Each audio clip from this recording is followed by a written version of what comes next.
అంజనాద్రిపై సంతతి కొరకై అహోరాత్రములు తపస్సు చేసే వానర కేసరి కేసరి కుల సతి కడుపు పట్టగా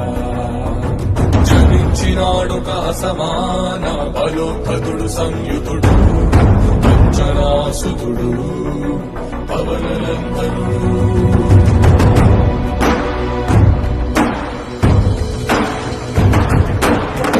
కిరణముల ఉదయాత్మి గని అది పండిన తీయని పంటను పడు సూర్యమండలము పట్టి తినాలని వీళ్ళూరే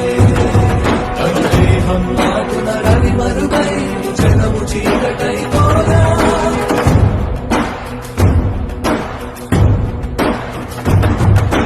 అది అమరేంద్రుడు గమనించి తన ఐరావతమది రోరించి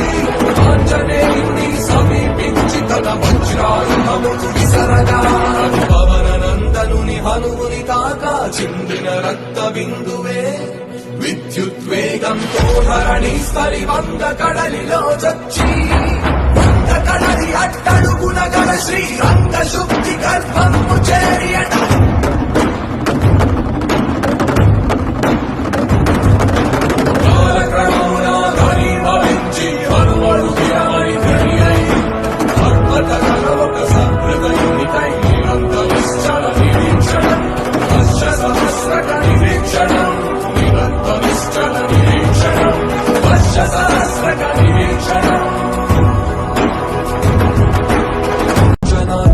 సంతతి కొరకై అహోరాత్రములు తపస్సు చేసే వానర కేసరి కేసరి కుల సతి కడుపు పట్టగా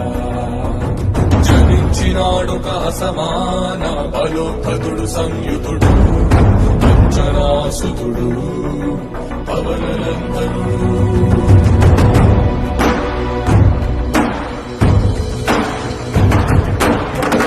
కిరణముల ఉదయాత్మి గని అది పండిన తీయని పంటను పడు సూర్యమండలము పట్టి తినాలని వీళ్ళూరే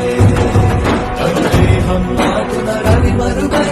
జనము చీకటై పోగా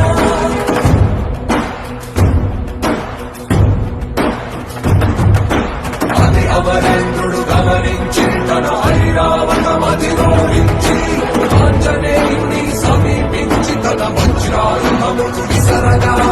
పవననందనుని హనుముని తాకా చిందిన రక్త బిందువే విద్యుద్వేగంతో ధరణి స్థలి వంద కడలిలో చచ్చి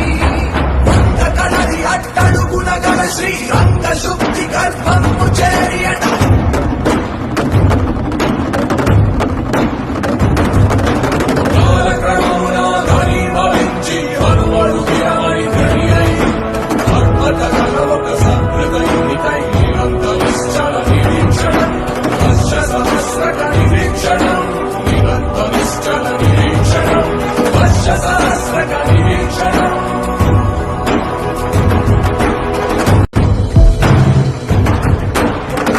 కిరణముల ఉదయాత్మి గని అది పండిన తీయని పంటను పడు సూర్యమండలము పట్టి తినాలని వీళ్ళూరే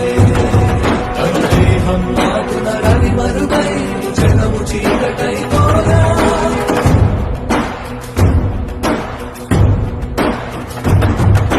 అది అమరేంద్రుడు గమనించి తన ఐరావతమది రోరించి ఆంజనేయుని సమీపించి తన వజ్రాయుధము విసరగా